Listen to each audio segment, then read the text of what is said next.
का हाल बा भाई लोग। हम उम्मीद करतानी कि तोनी सबे जाना ठीक होबा। तो आज के हम पहला रोस्ट वीडियो अपन बनावतानी। एमे 2 गो भोजपुरी गाना के रिलाई करे वाला बानी।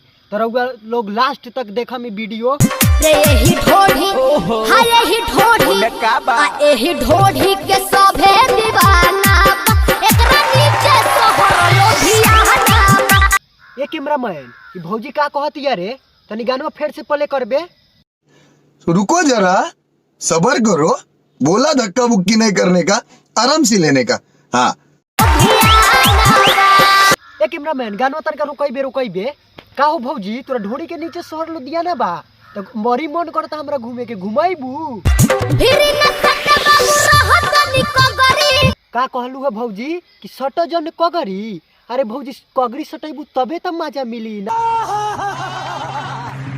झोटा पकड़ के उखड़ दिले बबरी। ए भौजी ऐसने के तो इंतजार लखो उखाड़े वाला के, हमर काहे कि बहुत बढ़ गेल बा।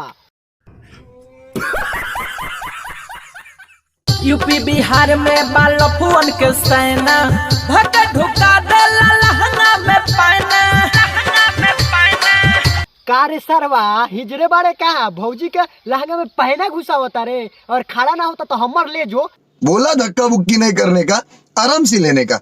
हाँ का हो भाई लोग, अगर ऐसा मौका तोहनी का मिली तो तोहनी का करब? हमर जो रोलक तो बता देनी, तोहनियों का कमेंट में बताओ लोग का करब।